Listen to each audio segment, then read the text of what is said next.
Bonjour à tous, je vous remercie d'être présents ce matin pour notre dernière web formation qui s'inscrit dans notre série de web formation qui a eu lieu tout au long de l'année. Aujourd'hui, nous recevons Alexandra Arnaud-Emery qui a l'habitude d'intervenir dans le cadre de nos webinaires Juris 20 et cette thématique aujourd'hui portera sur la cession de titres sociaux dans une société agricole, plus-value et droit d'enregistrement. Évidemment, vous avez la possibilité de formuler des questions ou quelques remarques via le chat.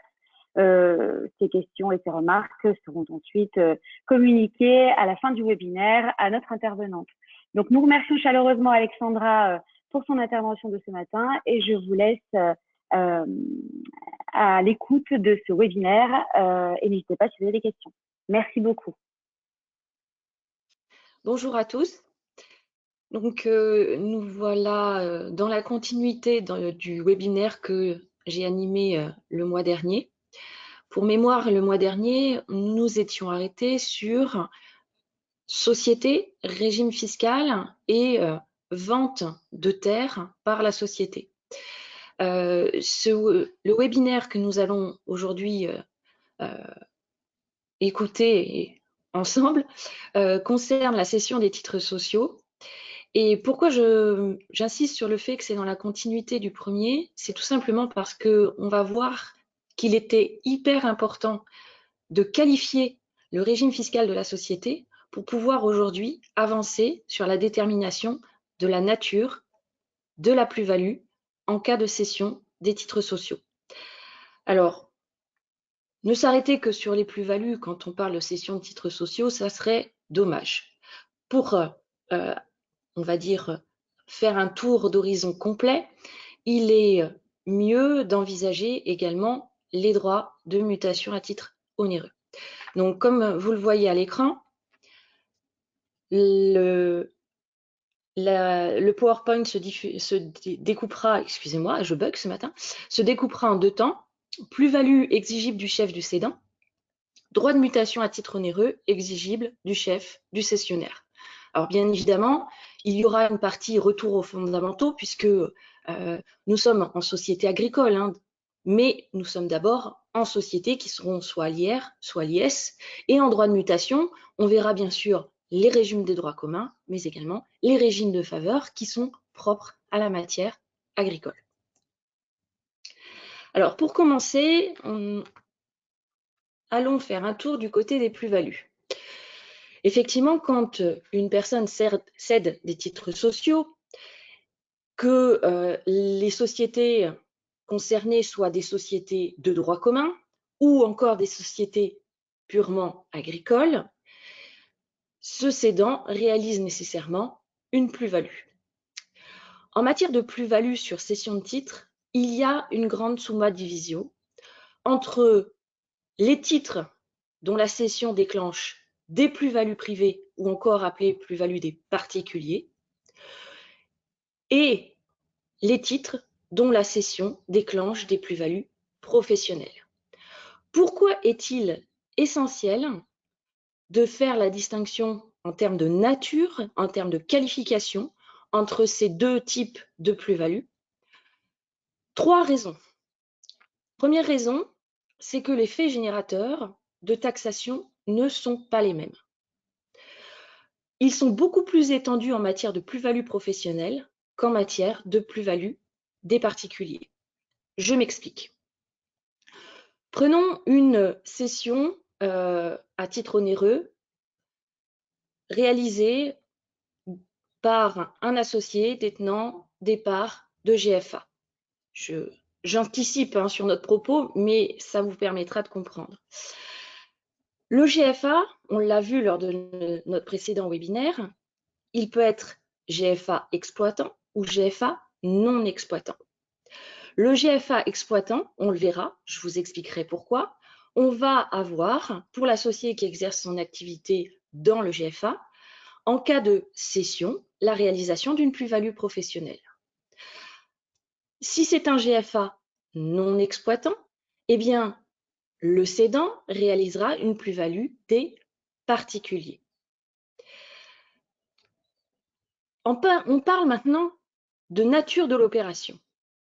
Dans l'un comme dans l'autre des cas, si nous sommes en présence d'une cession à titre onéreux, il y aura plus-value.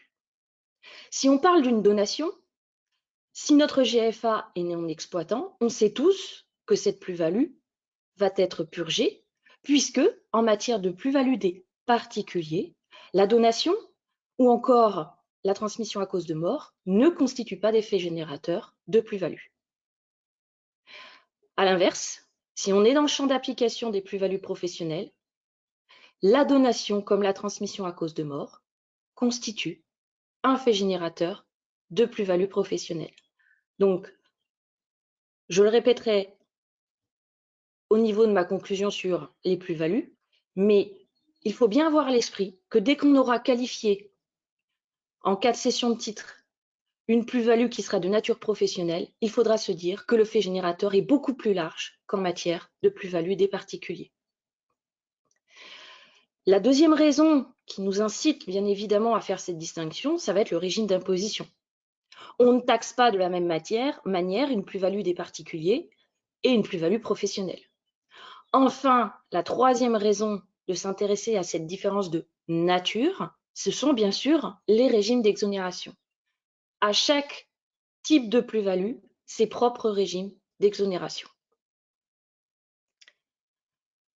Donc, puisqu'il est très important de devoir distinguer entre la nature des plus-values, je vous propose d'essayer de déterminer un cheminement de pensée, d'établir un cheminement de flèche, comme vous le voyez à l'écran, qui nous permet de déterminer dans quel type de plus-value la cession de titre que l'on doit acter doit être imposée. Alors, vous le voyez ici, je suis partie sur on va dire un schéma classique, personne physique qui cède des titres dans une société. Comment qualifier la plus-value? On va raisonner sous forme de questions. La première question, c'est la question essentielle, et vous comprenez maintenant à la lecture de cette question pourquoi j'ai autant insisté lors du premier webinaire du mois de juin pour faire la distinction entre société IR et société IS. Effectivement, la première question qui nous permet de cheminer, c'est quel est le régime fiscal de la société dont les titres sont cédés. Si la société est soumise à l'IS, la réponse est très simple. La cession rentre dans le champ d'application des plus-values mobilières des particuliers. Donc, si je cède des titres d'une société IS, je vais nécessairement déclencher des plus-values mobilières des particuliers. Là où on a plus de complexité, vous le voyez à la multiplicité des flèches que vous avez à l'écran, ce sont les questions qu'il convient de se poser en matière de cession de titres de société IR. On a, en présence de sociétés IR, deux catégories de sociétés. On a les sociétés qui exercent une activité non professionnelle et les sociétés qui exercent une activité professionnelle. Alors, il faut se poser la question, la société IR, dont les titres doivent être cédés, exerce-t-elle une activité professionnelle ou non? Si la société exerce une activité non professionnelle, on ne doit pas s'arrêter là. Alors, quel exemple de société on pourrait rentrer dans cette catégorie? Eh bien, le GFA non exploitant. Il n'a pour objectif que le faire valoir indirect, en d'autres termes, la location. Une fois qu'on a listé les sociétés en question, bien évidemment, on y mettrait dans le droit commun les sociétés civiles immobilières ou les sociétés civiles de portefeuille. Il faut se poser la question 3, la société est-elle à prépondérance immobilière ou pas? Donc, pour ces sociétés exerçant une activité non professionnelle, troisième question, la société est-elle à prépondérance immobilière? Si la réponse est oui, la société est à prépondérance immobilière, eh bien, la cession des titres déclenchera une plus-value immobilière des particuliers. Au contraire, si la société est dépourvue de prépondérance immobilière, eh bien, dans ce cas-là, la cession des titres déclenchera une plus-value mobilière des particuliers. Donc, vous le voyez déjà, aux 3 cas de figure que nous avons vus depuis le début, nous restons dans le champ d'application des plus-values des particuliers. Je vous rappelle que plus-value des particuliers englobe plus-value immobilière et plus-value mobilière. Revenons maintenant sur le centre du schéma et parlons des sociétés exerçant une activité professionnelle. D'un point de vue agricole, on pourra citer dans cette catégorie la SEA, bien évidemment, le ARL ou encore le GFA exploitant, le GAEC. Donc, dans ces sociétés-là, exerçant une activité professionnelle, il faut se poser une question sur la qualité de l'associé qui cède. Est-ce que l'associé cédant exerce son activité professionnelle dans la société dont les titres sont cédés? Si la réponse est oui, c'est uniquement dans ce cas-là qu'on verra apparaître une plus-value professionnelle. Si notre cédant associé était juste un investisseur, eh bien dans ce cas-là, la cession déclenchera une plus-value mobilière des particuliers. Il y a une tendance malheureuse qui fait que beaucoup de fois, on a envie de rentrer la cession de titres dans la catégorie des plus-values professionnelles. Vous le voyez à l'écran, cette catégorie des plus-values professionnelles sur les cessions de titres est quand même assez résiduelle. Donc, la seule cession qui rentre dans le champ des plus-values professionnelles est celle où on est confronté à une société IR qui exerce une activité professionnelle BA, si on se rapproche de la matière agricole, dont le cédant est un associé exploitant exerçant son activité au sein de la société. Tous les autres cas, on sera dans le champ d'application des plus-values des particuliers, soit immobilières, soit mobilières. Alors, un mot sur la notion d'activité professionnelle exercée par notre cédant. Alors, pour le champ d'application des plus-values professionnelles, il convient de se référer à l'article 151 nonies du CGI. À la lecture de la base BOFIP, à la lecture de la jurisprudence, on s'aperçoit que pour la base BOFIP, celui qui exerce son activité professionnelle dans une société, c'est celui, excusez-moi du terme, mais qui va avoir les mains dans le cambouis et qui va être aux rênes de la société. Il va être présent sur le lieu de travail, réceptionner, démarcher la clientèle, établir les factures, avoir les contacts avec les fournisseurs, les banques. Alors c'est sûr que là, on est un peu loin de la matière agricole quand on cite tout ça, mais néanmoins, c'est la qualité d'un chef d'entreprise. Pour la jurisprudence, elle est, on va dire, beaucoup plus terre à terre, la jurisprudence, puisqu'elle estime que lorsque l'associé cédant exerce une fonction de direction, il est gérant, par exemple, dans une SCEA, eh bien, on va présumer qu'il exerce son activité professionnelle au sein de la société. Donc, la jurisprudence aujourd'hui a quand même, on va dire, a quand même bien fondé ce principe de présomption d'exercice d'une activité professionnelle pour le gérant, pour le dirigeant de la société. Donc, vous voyez, si je reprends ma première slide, lorsque j'ai insisté sur la notion de fait générateur, vous comprenez que si je suis en présence d'un associé cédant qui exerce son activité professionnelle au sein d'une ARL qui est soumise à l'IR, il cède ses titres à titre onéreux, il réalise une plus-value professionnelle. Il donne ses titres à son enfant qui reprend les parts de l'EARL, il déclenche une plus-value professionnelle. Alors que si le ARL en question relève de l'IS, eh bien, s'il cède à titre onéreux, il réalisera une plus-value mobilière des particuliers. Et s'il donne les titres de son EARL à l'IS, là, il purge la plus-value. Vous voyez l'intérêt de s'interroger sur la nature de la plus-value et la question que nous avons vue lors de notre première conférence, le régime fiscal de la société. Alors, avançons un petit peu. On va maintenant rentrer dans les règles d'imposition, à savoir, une fois qu'on a qualifié nos titres, on sait que notre EARL relève de l'IS, donc on en a conclu que la cession à titre onéreux des titres va déclencher une plus-value mobilière des particuliers. La question qu'on se pose maintenant, c'est comment va être imposée cette plus-value mobilière des particuliers? Et en suivant, quels sont les régimes d'exonération qui peuvent être invoqués? Alors, les plus-values mobilières des particuliers ont été profondément réformées en termes de régime depuis le 1er janvier 2018. Aujourd'hui, on a le régime du PFU qui s'applique en cas de cession des titres d'une société IS.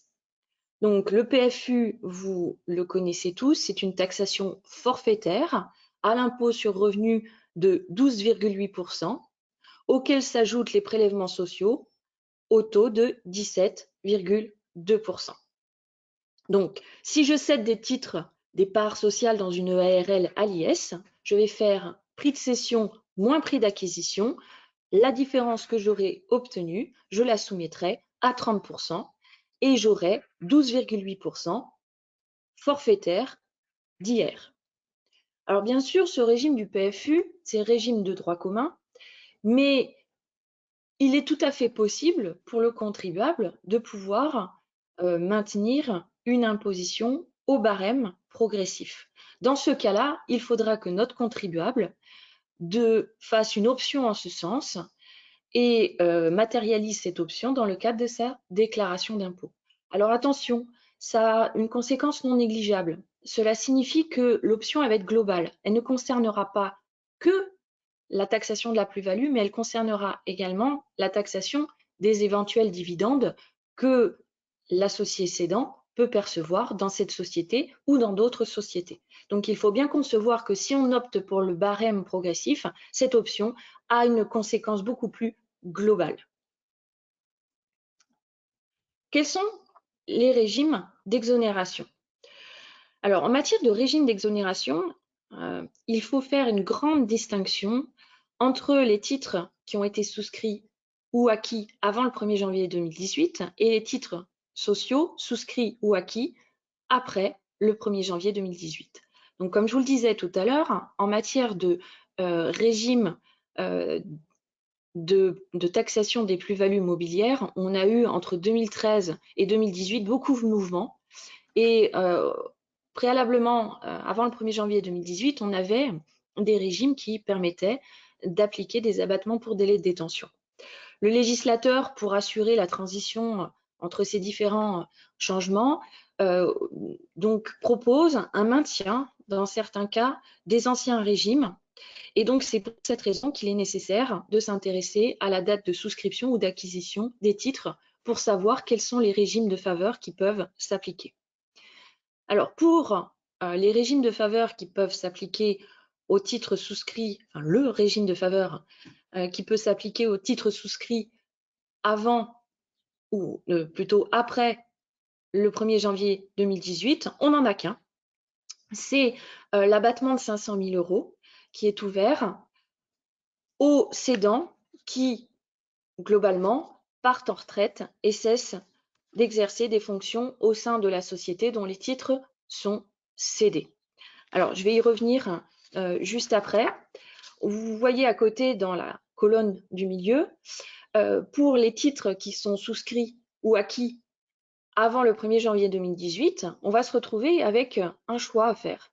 Effectivement, on va voir ce nouveau régime de faveur avec l'abattement de 500 000 € qui va bien évidemment pouvoir être invoqué par le contribuable, mais notre contribuable pourra invoquer, et je vais y revenir, les abattements de droit commun qui existaient entre 2013 et 2018, abattement de droit commun ou abattement renforcé. Par contre, notre contribuable cédant ne pourra le faire que si il opte pour l'IR. Alors, reprenons ces différentes choses. Le régime de l'abattement de 500 000 €, ce régime-là, il est visé à l'article 150-0 D ter du CGI. Alors, ce régime, déjà, il faut avoir à l'esprit que l'abattement de 500 000, il ne concernera que la partie IR. C'est-à-dire que la partie prélèvements sociaux, les 17,2%, il n'y a aucun régime de faveur qui va s'y appliquer. Ça sera pareil aussi pour les abattements pour délai de détention. Quand on cède des titres de société IS, il faut se dire que l'on va payer plein pot sur la plus-value, les 17,2%. Aucun régime de faveur ne peut s'appliquer. Donc ça, c'est déjà un point important. L'abattement de 500 000 €, comment fonctionne-t-il? Alors, il y a trois séries de conditions. Première série de conditions, elle concerne le cédant. Le cédant doit avoir exercé une fonction de direction pendant 5 ans au moment de la cession et détenir les titres depuis au moins 1 an. On a une condition qui tient aussi au pourcentage de détention. Condition 2, le cédant doit avoir détenu au cours des 5 dernières années, directement ou par personne interposée avec des membres du groupe familial, plus de 25% du capital. Troisième condition, le cédant doit cesser ses fonctions dans la société dans les 2 ans qui suivent ou précèdent la cession et faire valoir ses droits à la retraite. Alors, je vous ai mis à l'écran, il y a juste une atténuation qui a été votée par la loi de finances pour 2022 pour tenir compte des effets de la crise sanitaire. Et donc, on a une extension, on va dire, on a tiré un peu sur ce délai de 2 ans et on arrive à des cas particuliers qui prennent en compte donc la crise que nous avons connue. Quatrième condition, le cédant ne doit pas détenir directement ou indirectement dans le capital de la société cessionnaire, si c'est une société qui rachète, les titres, et ce, pendant au moins 3 ans. Bon, ça, c'est ce qu'on appelle la clause anti-abus. Si on cède pour partir en retraite et cesser toute fonction, ce n'est pas pour faire partie de la société qui rachèterait les titres. Ensuite, bien évidemment, on a des conditions qui sont liées à la société, mais il faut que ça soit une société IS, que ça soit une PME européenne et qu'elle ait son siège dans l'espace économique européen. Donc ça ne pose pas difficulté. Dernière condition, il faut que la cession porte sur l'intégralité des titres détenus par notre cédant. Alors, il y a des règles assez particulières en cas de décortique. Si on décortique les titres en termes de droit de vote et droits pécuniaires, mais la règle générale, ce qu'il faut retenir, c'est que notre cédant, pour bénéficier de ce régime, doit céder l'intégralité de ses titres. Alors en soi, ça paraît logique dès lors qu'il cesse ses fonctions et entend partir à la retraite. Donc ce régime, il est très intéressant puisque un abattement de 500 000, quand même, c'est assez confortable. Alors, lui, vous l'avez bien compris, ce régime, il concerne les 500 000, tout titre acquis, souscrit avant ou après 1er janvier 2018. Pour les titres souscrits ou acquis avant le 1er janvier 2018, le contribuable cédant a une alternative. Il peut aller vers les 500 000, l'abattement, si c'est rentable pour lui, ou alors il peut bénéficier des régimes d'abattement pour délai de détention. Par contre, pour en bénéficier, il faudra forcément qu'il opte pour la soumission de sa plus-value au barème progressif. Alors, les abattements en question, quels sont-ils? Vous avez des abattements simples, on va dire qu'on pourrait dire de droit commun. C'est si le titre est détenu depuis moins de 2 ans, il n'y a rien. Si le titre est détenu depuis 2 ans jusqu'à 7 ans, il y a 50% d'abattement pour délai de détention. Et au-dessus de 8 ans, il y a 65% d'abattement pour délai de détention. Alors on connaît bien ces règles, c'est exactement la notion d'abattement pour délai de détention que l'on a en matière de plus-value immobilière. Et à côté de ça, on a des abattements renforcés qui sont quand même extrêmement intéressants, puisque entre 1 an et 3 ans, on a 50%, entre 4 ans et 7 ans, on a 65%, et jackpot, au-dessus de 8 ans, on a 85% d'abattement. Je le répète, ces abattements sur le calcul de la plus-value permettront uniquement de faire diminuer l'imposition IR et ne pourront en aucun cas jouer pour la taxation des prélèvements sociaux au taux de 17,2%. Alors, dans quel cas peut-on rencontrer un abattement renforcé? Les conditions, vous les avez à côté à l'écran. Il faut que la cession porte sur des titres d'une PME soumise à l'IS, ça c'est notre point de départ, ok, dont les titres ont été souscrits ou acquis dans les 10 ans de sa création et qui exerce de manière continue depuis sa création une activité commerciale, industrielle, artisanale, agricole ou libérale. Donc, ces taux d'abattement renforcés sont extrêmement intéressants. Alors, c'est vrai que quand on fait les calculs, on se rend compte que lorsque on a, un taux d'imposition, on va dire, à 0%, il faudra, je dirais, systématiquement opter pour l'impôt l'IR, pour le barème progressif, en dehors même de tout régime de faveur. Je m'explique.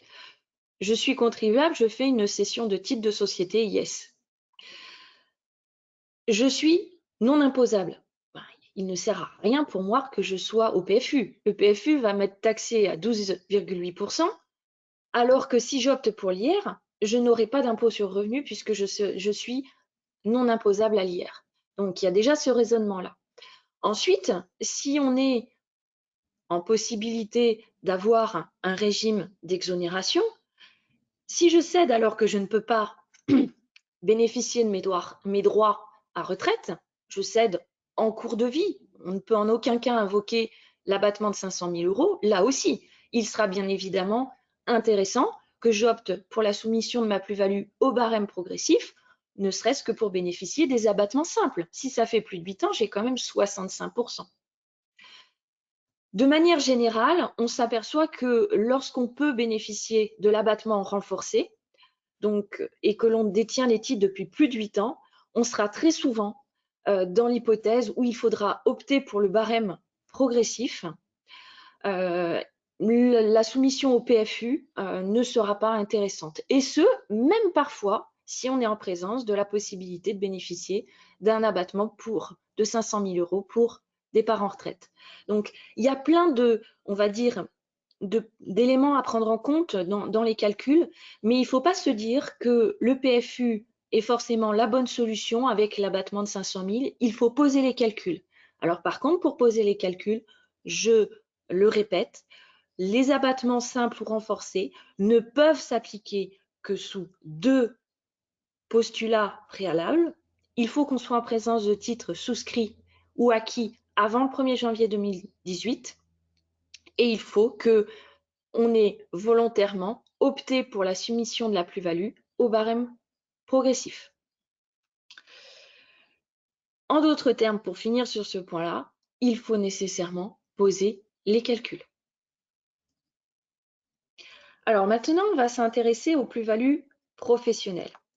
Alors les plus-values professionnelles, je vous rappelle le cas, nous sommes en présence d'une cession de titre ou d'une donation, d'une transmission à cause de mort, par un cédant qui exerce son activité professionnelle dans la société ou qui exerçait, et la société en question relève de l'IR. Alors, une précision que je n'ai pas apportée tout à l'heure s'agissant des BA, l'article 151 non-nies nous dit qu'il faut relever des BA réels. Attention là-dessus. Comment est taxée la plus-value? Alors, la plus-value, elle est taxée au taux de 30%. Alors, vous allez me dire, c'est la même chose que le PFU. Certes, c'est exactement la même chose que le PFU, sauf que c'est placé dans un autre article du Code général des impôts. Il faut éviter de faire un amalgame entre les deux taux d'imposition qui relèvent de 2 régimes d'imposition différents.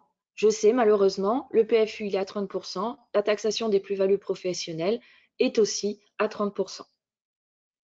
Donc, on a idem 12,8% et 17,2% de prélèvements sociaux. Ce taux de 30% qui est équivalent dans un cas et dans l'autre, bien évidemment, c'est une volonté du législateur. Le législateur, en 2018, n'a pas voulu que le taux de plus-value professionnelle, qui était à l'époque de 16%, soit plus fort, soit plus lourd à supporter que le taux d'imposition en matière de plus-value des particuliers. Et donc, c'est pour cette raison le législateur, souhaité harmoniser les deux taux. Donc, en matière de plus-value professionnelle, on est descendu de 16% à 12,8%. Pour calculer la plus-value professionnelle, je dirais qu'en matière de calcul de plus-value, la grande règle, c'est prix de cession moins prix d'acquisition. Et là, quand on tombe sur les plus-values professionnelles, on va devoir faire appel à une règle assez particulière qui est une règle jurisprudentielle. C'est la règle de la jurisprudence Kemener. Alors, que nous dit cette jurisprudence Kemener? Alors, elle est assez ancienne. Elle date des années 2000, février 2000, un arrêt donc du Conseil d'État qui est venu poser un principe très intéressant en matière de calcul de plus-value.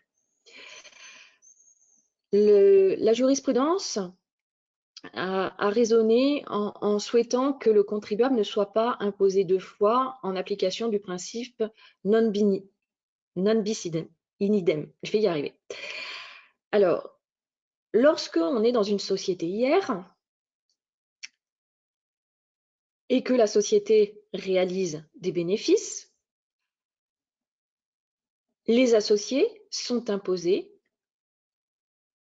sur ces bénéfices, donc on va dire à l'IR dans la catégorie des BA, quelles que soient les règles de distribution ou d'affectation plutôt du bénéfice qui ont été décidées. Je m'explique plus précisément. Vous pouvez avoir réalisé un bénéfice que vous souhaitez placer, affecter en tant qu'associé en réserve. Pour autant, la fiscalité ne va pas prendre en compte le fait que ces fonds soient laissés en réserve dans la société, peu importe. D'un point de vue fiscal, la quote-part de bénéfice est censée être appréhendée fiscalement par l'associé et il est donc imposé sur cette quote-part. Cela signifie donc qu'en cas de cession ultérieure des titres, il faudra tenir compte de ces réserves en termes de valorisation des titres. Or, si on tient compte de ces réserves pour valoriser le titre, cela signifiera que notre contribuable cédant va être imposé deux fois sur la même chose, initialement à l'IR dans la catégorie des BA en tant que revenu, et ultérieurement au niveau de la plus-value, parce que sa plus-value va être plus importante dès lors qu'elle tiendra compte indirectement des réserves qui figurent dans la société. Par suite, le Conseil d'État a dit, pour éviter cette double imposition qui est contraire à de grands principes fondamentaux, eh bien, on va poser la possibilité pour le cédant de recalculer, ou plutôt, oui, d'harmoniser son prix de cession. Comment cela? La jurisprudence nous dit, eh bien, le prix d'acquisition, il faudra rajouter à celui-ci l'ensemble des bénéfices qui ont été soumis à l'impôt, mais qui n'ont pas été appréhendés par le contribuable. En d'autres termes, dans l'exemple que je vous ai cité, toutes les sommes qui ont été laissées en report à nouveau, en réserve, mais qui n'ont pas été effectivement appréhendées par le contribuable, vont venir majorer le prix d'acquisition. Ce qui permettra mécaniquement de diminuer le montant de la plus-value. Alors, ça fait des années que cette jurisprudence existe. Elle s'applique en matière de plus-value professionnelle. Elle a été rendue à l'époque en BIC. Elle s'applique bien évidemment à la matière agricole et je vous les ai mis à l'écran un exemple très récent d'un arrêt qui a été rendu sur ce principe par la Cour administrative d'appel de Douai le 12 janvier 2023. Cet arrêt nous dit donc bien évidemment la cession de titres dans une société agricole, ici il s'agissait d'une ARL, peut bénéficier de ce régime. Et en outre, on a un principe qui est rajouté, on nous dit que il faut prendre l'ensemble en fait des résultats imposés ou déduits entre la date d'acquisition et la date de cession des parts sociales. Donc ici, la difficulté avec cette jurisprudence qui est meneur, c'est comment retrouver toutes les informations. Alors, il faut prendre les liasses fiscales, les PV d'AG. Il faut aussi avoir les informations concernant les éventuels comptes courants d'associés. Alors justement, une petite chose s'agissant des comptes courants d'associés. Lorsque la société fait un bénéfice, lors de l'affectation du bénéfice, il est décidé de matérialiser la répartition par une inscription au compte courant d'associés. Il faut bien avoir à l'esprit que cette affectation au compte courant d'associés signifie que les sommes sont passées dans le patrimoine de l'associé. Par suite, au regard de l'arrêt qui est meneur, ce ne sont pas des sommes qui sont laissées à disposition de la société et qui ont été imposées, ce sont des sommes qui ont été attribuées à l'associé et qui ont été imposées. En d'autres termes, les sommes figurant dans un compte courant d'associé ne peuvent jamais venir majorer le prix d'acquisition.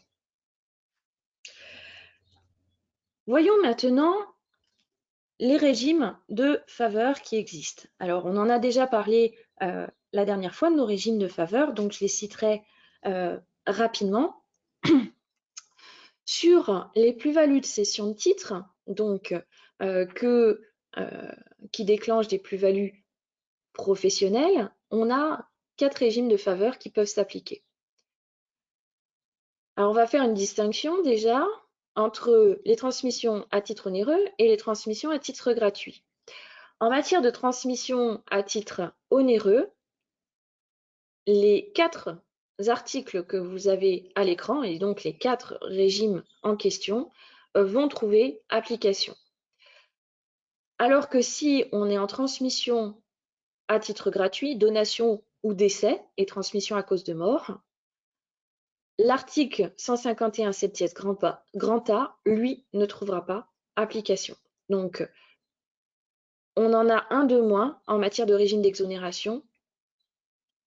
Toutefois, on a un report d'imposition qui est ouvert, qui est l'article 151 nonies grand 2. Mais malheureusement, on va dire, le délai imparti ne nous permet pas de traiter en profondeur tous ces éléments. Alors, juste pour mémoire, 151 septies, c'est celui qui est fonction d'une durée de détention, bien évidemment, des titres, et de la quote-part de revenus perçue par l'associé qui cède.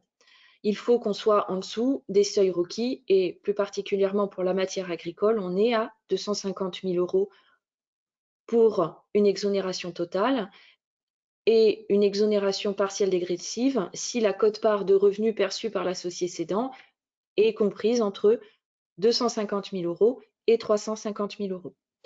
L'article 238 quindecies, lui, repose sur, encore une fois, un délai d'exercice d'une activité de au moins 5 ans, donc de détention aussi, indirectement des titres de au moins 5 ans dans la société dont les titres sont cédés, et il repose sur le prix de cession ou la valeur de transmission.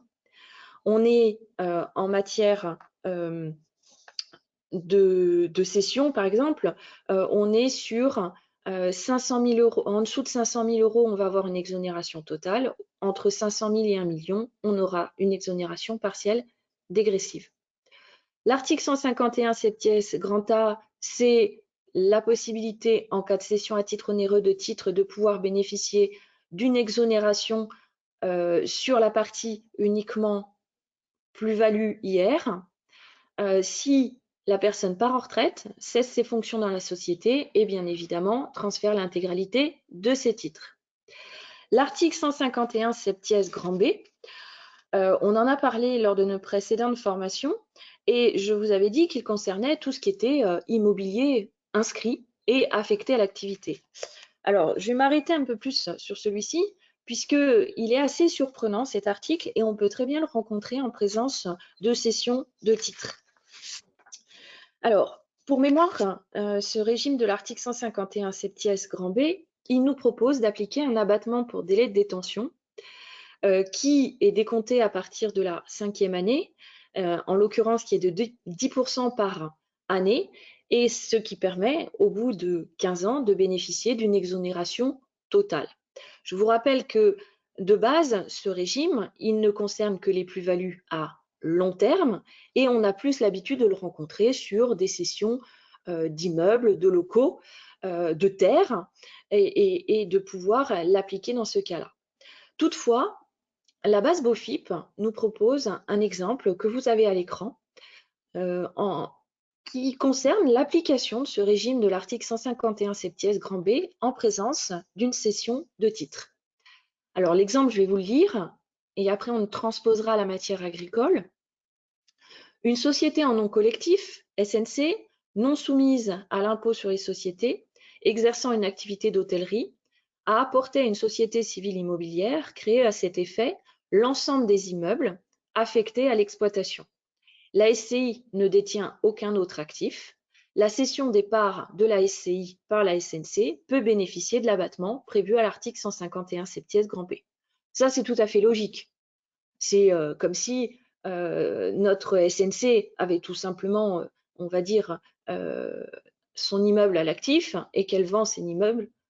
Dès lors qu'elle est à l'IR, on peut effectivement envisager une application de l'abattement de l'article 151 septies grand B dès lors qu'il s'agit de biens immeubles inscrits et affectés. Donc, ça marche aussi de la même manière sur une détention interposée au travers d'une SCI. C'est le deuxième paragraphe qui est beaucoup plus intéressant.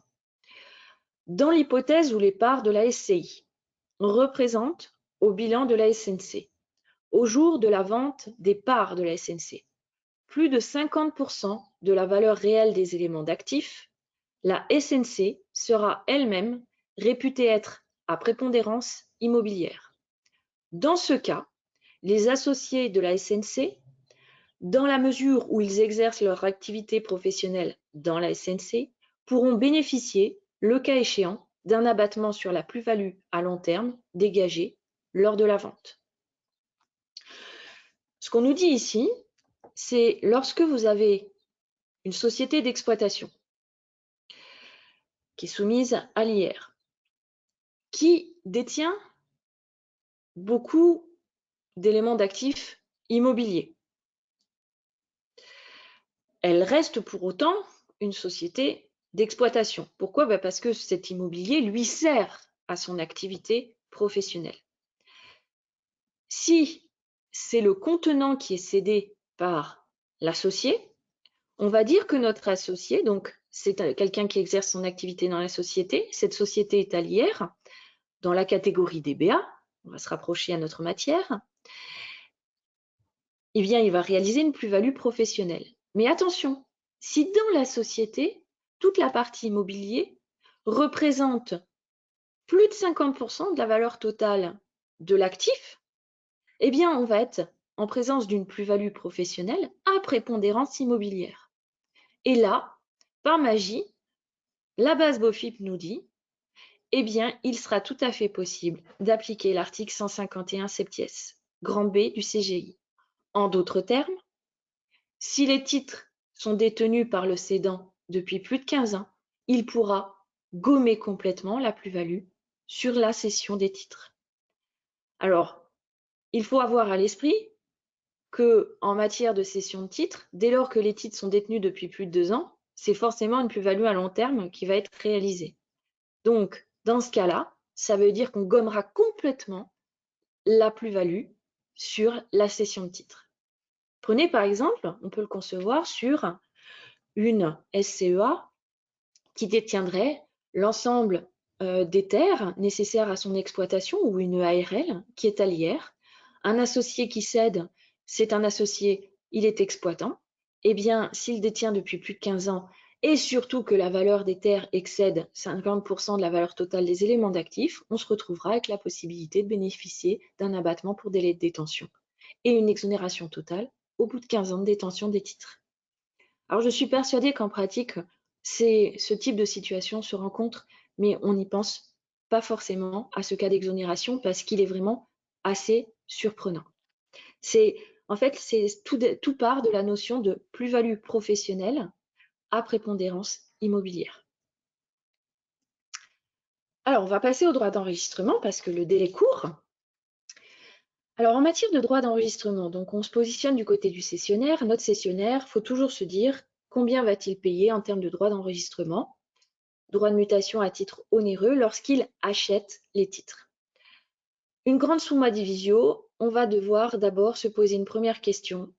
Est-ce que les titres de la société, est-ce que la société dont les titres sont cédés plutôt constitue une société à prépondérance immobilière ou pas? Si la société est à prépondérance immobilière, alors la règle de base, c'est regarder la composition de la société et est-elle composée à plus de 50% par des biens immobiliers, même ceux affectés à l'exploitation? Eh bien, si on est à prépondérance immobilière, que l'on cède des actions, que l'on cède des parts sociales, peu importe, le taux d'imposition sera de 5%. Si la société n'est pas à prépondérance immobilière, eh bien là, par contre, il faut faire une autre summa divisio et là, il est important de se poser la question, est-ce que je suis en présence d'une cession d'actions ou est-ce que je suis en présence d'une cession de parts sociales? Si je suis en présence d'une cession d'actions, le taux est de 0,1%, alors que si je suis en cession de parts sociales, le taux est de 3%, avec la possibilité de bénéficier d'un abattement de 23 000 € qui est proportionnel au nombre de titres cédés. Je cède 100% des titres de la société, j'ai le droit en tant que cessionnaire à 23 000 € d'abattement. Si je cède 50%, le cessionnaire récupère la moitié de la société, eh bien il ne peut imputer un abattement que de 11 500 €, à savoir la moitié de 23 000. Alors ça, c'est le droit commun. Mais heureusement, dès lors qu'on dit matière agricole, on va se retrouver avec un régime de faveur qui est quand même assez extraordinaire, qui est le régime de l'article 730 bis du CGI. Alors ce régime, il prévoit qu'en cas de cession de gré à gré, de parts de GAEC, de ARL non passibles de l'IS et de toute société civile à objet principalement agricole, même non exploitante, constituées depuis au moins 3 ans avant la cession, sont enregistrées au droit fixe de 125 €, quel que soit le type d'apport qu'elles représentent. Alors, ce régime, il est quand même assez extraordinaire et assez utile en pratique. Alors, vous voyez à l'écran, je vous ai surligné « constitué depuis au moins 3 ans avant la cession ». Alors, cette règle, elle a été rajoutée par la loi de finances pour 2020. Le législateur, en fait, a voulu contrecarrer des hypothèses on va dire, d'optimisation de la cession. Il était constaté en pratique très régulièrement que peu de temps avant d'opérer une cession des titres, on était à l'origine en SAS avec une exploitation agricole à l'intérieur, on a vu que c'était tout à fait envisageable.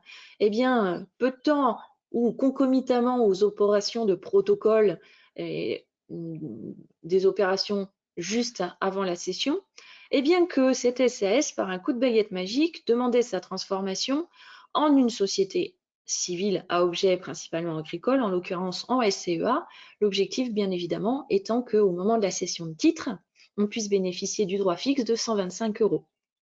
Donc, cette pratique a été constatée à plusieurs reprises et le législateur a voulu mettre un terme à cette situation. Par suite, le législateur a inséré une condition minimum de 3 ans de constitution sous la forme d'une des sociétés de l'article 730 bis pour pouvoir bénéficier du droit fixe de 125 €. En d'autres termes, aujourd'hui, si ma SAS se transforme en SCEA un instant de raison avant la cession des titres, eh bien le droit fixe de 125 € ne s'appliquera pas.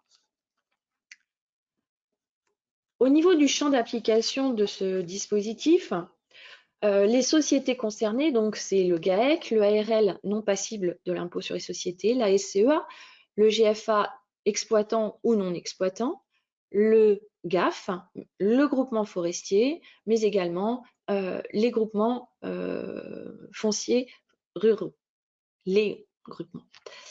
Alors, je voudrais attirer votre attention sur une jurisprudence qui est sortie en 2021, qui a été rendue par la Cour d'appel de Bordeaux le 2 juin 2021 et qui concerne la nature des sociétés exclues. Alors, il va de soi que ne rentre pas dans le champ d'application de l'article 730 bis, la SCI, ou encore une société commerciale de droit commun. C'est pour ça d'ailleurs qu'on les transformait en société civile à destination à objets principalement agricoles.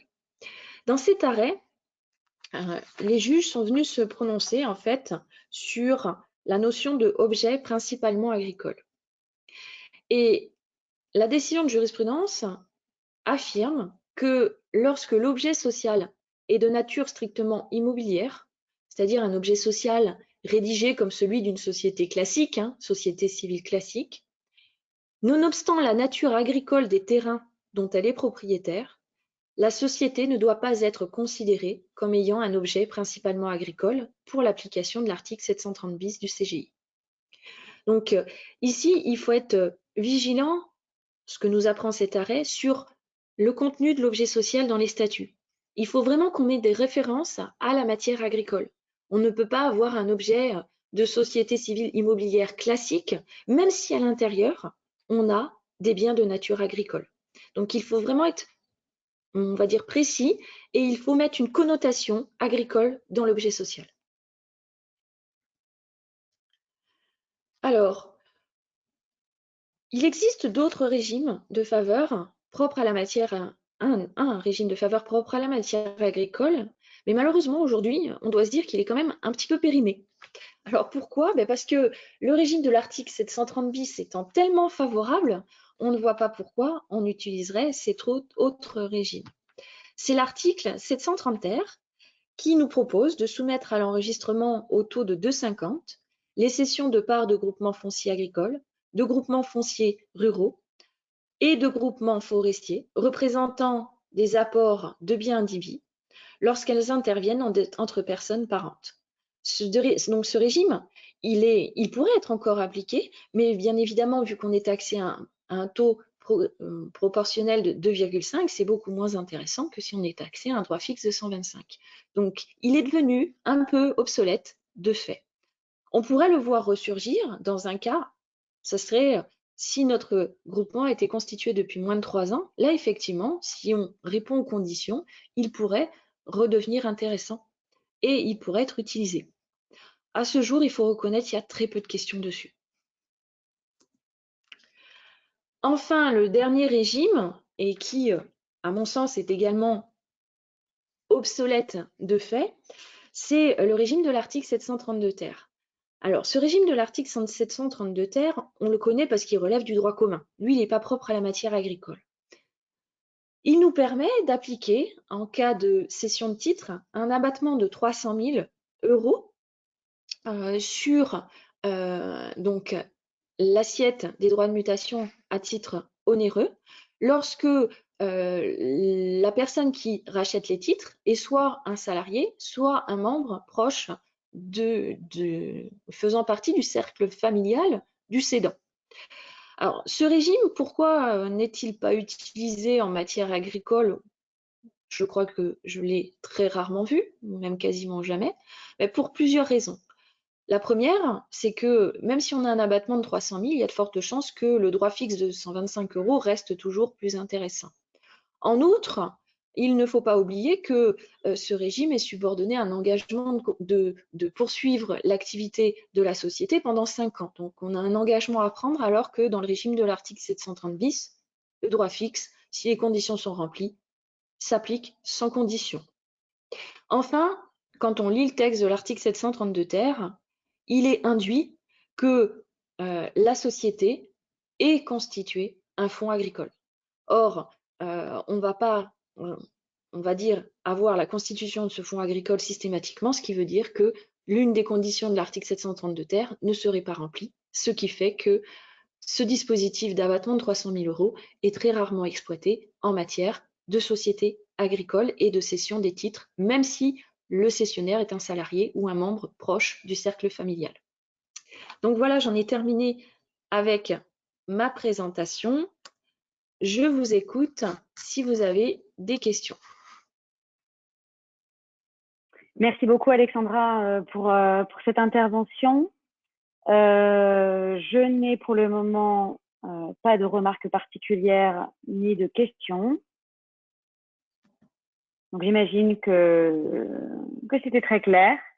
Et si toutefois vous aviez quelques remarques ou des interrogations, je me ferai le passeur des remarques et de ces questions auprès d'Alexandra, qui sera, j'imagine, qui saura y répondre tout simplement. Ah, j'ai peut-être une question. Non, Antoine Papas qui nous dit merci beaucoup Alexandra. Euh, donc écoutez, je vous souhaite à tous une excellente journée. Merci encore Alexandra pour ces commentaires sur cette thématique. Et encore une fois, si vous avez des remarques ou des questions, je me tiens à votre disposition et, et je transmettrai évidemment vos remarques et questions à Alexandra. Voilà, pour une éventuelle réponse. Merci à tous et merci Alexandra. Excellente journée. Bonne journée à tous. Au revoir. Au revoir.